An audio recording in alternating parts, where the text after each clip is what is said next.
What's going on, y'all? Sean here.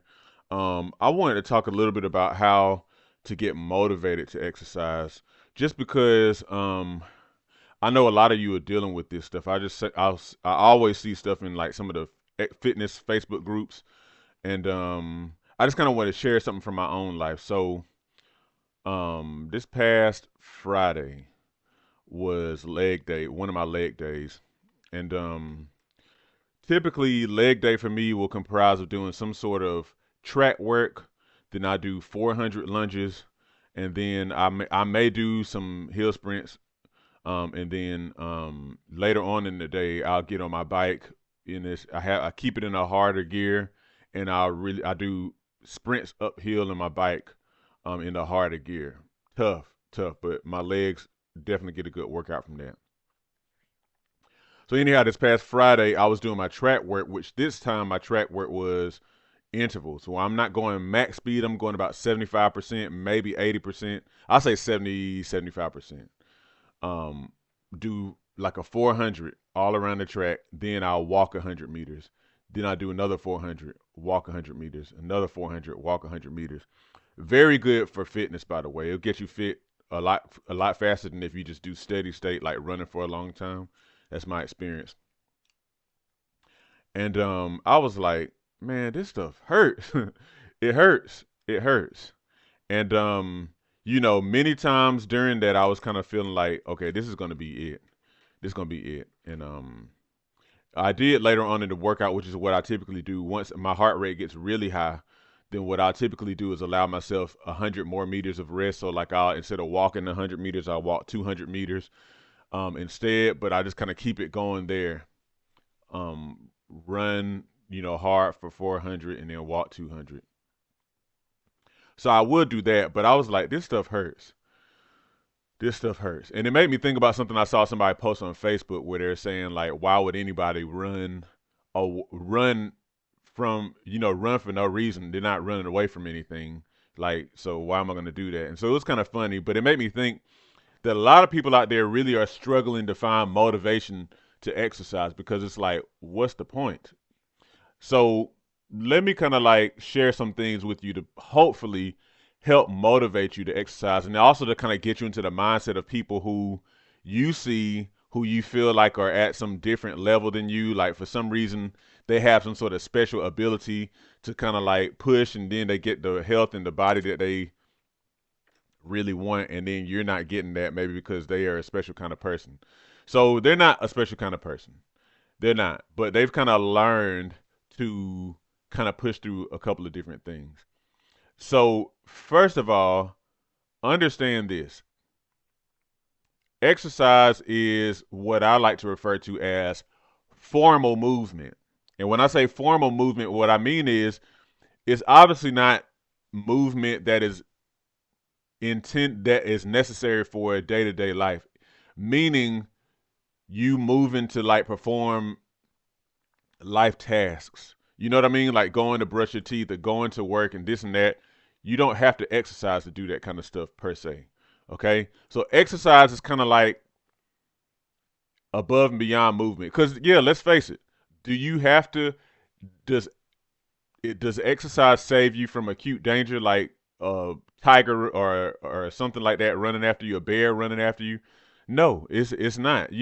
Why does somebody put a whole lot of weight on this metal bar and then kind of push it? It's like it's work that's not necessarily accomplishing anything. It's not work that's doing anything that's needed per se, you know.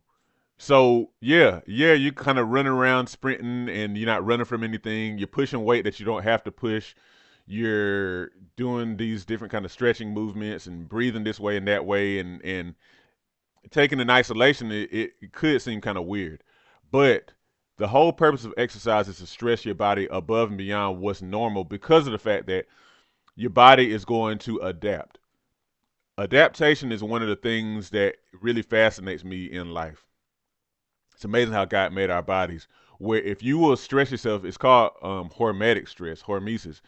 If you will stress your body, not to the point of injury or breakage or death, but to the point where it is beyond what the body is normally used to, Your body, and you do that consistently, your body will adapt to that. It has the capacity inside of it to become something more, to adjust to whatever this stress is that it keeps on seeing. And so, literally, if you continue to stress yourself above your capacity, your body has the capacity inside of it through adaptation. That's how you open it up, by consistently presenting that stress to you. Not too much to the point, like I say, of breakage or injury, but just enough so that your body kind of like gets better. Your muscles grow, your lung and heart capacity increase, your muscle endurance increases, things like that. But that requires sometimes pain and discomfort, or usually it's going to require some sort of discomfort. When I say pain, I'm not talking about injury pain. I'm talking about strain, like stress. That doesn't feel good. But that's the part that a lot of us have to accept. And I think a lot of times the issue that we have with exercise is that is stemming from the fact that we don't want to experience that. That's where a lot of like the solutions that you find in the marketplace come from, where they try to save you from the pain of exercise by making it easy, by kind of skipping some steps and whatnot. But that is the that's the natural way of things. Even outside of the exercise realm, outside of fitness and whatnot, to get to another level, you have to do things that you haven't done before, and that takes some getting used to. You have the ability to choose that stuff, but in the same time, it doesn't come without its discomfort because it's something that you're not used to yet, but you can get used to it. Okay? So, first thing I want to tell you is, if you can go ahead and accept the fact that discomfort is going to be part of it, that's half the battle right there. Okay? That's one of the things that people who you see, who you admire in the fitness realm, they've learned to accept those things. Now, let me kind of explain to you some things that have motivated me specifically and keep me motivated to exercise. For one thing, I choose to do things that I like to do. I like to sprint. I like to do calisthenics, body weight exercise. Um, I like I like to just be active and involved in competitive stuff. And I also like the results. I like to feel my body change. I like to feel my body adjust. I like to feel my muscles get bigger. Um, I like to come back and do something and notice that I'm able to do it quicker or better. So I like those things. And again, specifically, I like to do calisthenics and body weight exercise. So I choose to do that. You don't have to choose something that you don't like to do. If you don't like to run per se, you don't have to run. Like even me, I'm not as fond of distance running anymore. I do a race here and there, but I like to do sprints and intervals more. So I do those. I don't feel obligated to do stuff that I don't really like to do. So find something that you actually like to do. It could be martial arts, it could be tennis, it could be basketball, it could be cycling. But find something that you like to do.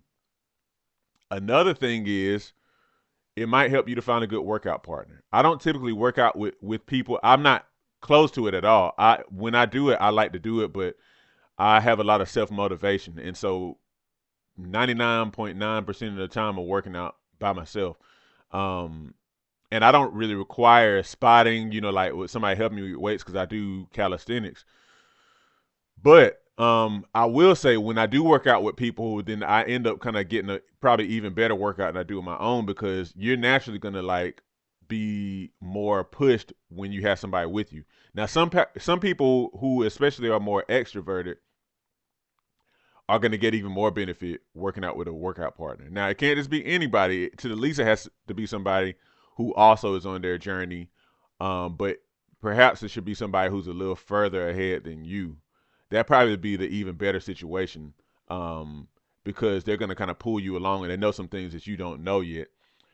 Another thing that motivates me is my environment. Typically, the best environment for me is going to be me getting outside and going and doing it. So I'll work out inside the house too. I'm not as fond of that because I know I'm not getting the extra benefit of fresh air and sunlight and scenery and all that kind of stuff for the mental health aspect and the vitamin D and all that.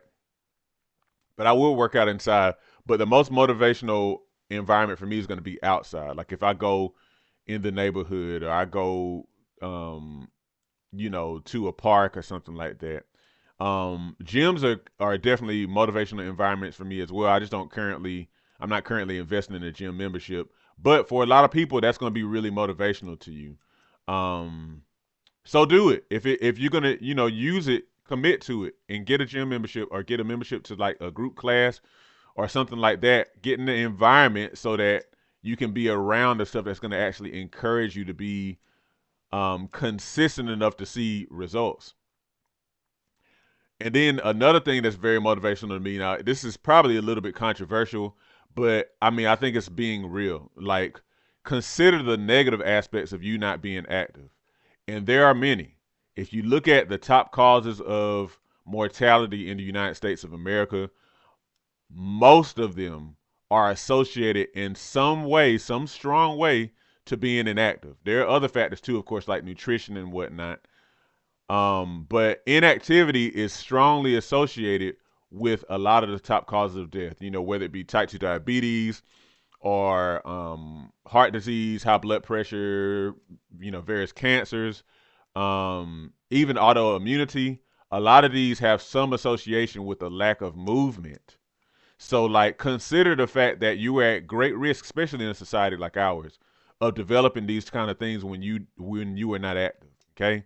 So again, a lot of times people say, "Well, don't kind of go at it from a negative aspect," but it's like we have to be real. This is a source of a lot of our health issues in the United States, and I think part of the reason why we continue to see these things because we're not really being real, and society is constantly giving us things that are meant to take the work out of what we're doing. Instead of encouraging us to live as we should, you need to move. And which goes into oh, before I get into that, some of you may be motivated whenever you get certain kind of workout clothing. For me, I don't. That's not a real big thing. Like, even though I will, I don't. I'm not gonna work out in jeans and stuff. But my point is, some of you, if you get the right clothes, then that's going to motivate you even more. So go ahead and do it.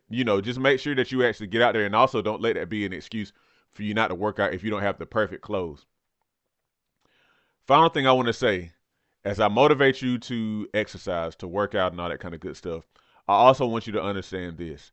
It is more important for you to have an overall active lifestyle. And what I mean is natural movement. Finding ways to incorporate natural movement into your lifestyle, whether it be parking further back in the parking lot, taking the stairs instead of taking the escalator and elevator, um, cutting your grass, doing your gardening, um, or even setting a timer so that you get up every hour or so and go and do some sit ups or something like that. Like, you need to do that. Like, that, if you were to increase your activity such that maybe you're moving for 5 or 10 minutes at the top of every hour or something like that, that is more akin to how we should be doing anyway. That's what the point I'm trying to make. Exercise, as I said before, should be the icing on the cake. That's when you really get the benefit of exercise. So do like I'm doing, like I'm working very much, and I'm gonna. I just got back from a walk, and I remembered that I didn't get some of my ad work in that I'm supposed to do at the top of every hour or two. So I'm gonna do that after I record this video. Find something that you can kind of keep on going back to again and again and again at the top of every hour, every 30 minutes, or no more than every 2 hours, I would say, because you need it. That's what you're designed to do. You're designed to be moving around. We're not designed to sit in chairs all day. We just do that because that's what society has us doing, and therefore, honestly, as a country, we are suffering the consequences of that. And all the while, we're trying to find ways around it instead of just kind of doing our design. Anyway, I hope this is helpful. Let me know what your thoughts are about being motivated to exercise and if any of this stuff resonates with you, okay? All right, y'all take care. As we get older, it becomes increasingly important to maintain and build muscle. Muscle helps you burn fat, stay mobile, and can contribute to longevity. However, many people have no idea how to work out to build muscle. My mini workout series on Patreon provides you with my body weight mini workout video library. These workouts use little to no equipment, which means that you can do them in the privacy of your own home. They start at beginner level and progress from there to ensure you continue to see results. Every workout is a full body workout, hitting chest, back, legs, and glutes, as well as other muscles in between. Become a patron today and receive access to my series of mini workouts, plus access to a digital copy of my book, 8 Weeks to Transform Your Diet and Your Health. By combining the workouts with healthy diet changes, as outlined in my book, you'll definitely be on your way to weight loss, improved health, and visible results. Join me at patreon.com/SeanB2B Fitness today.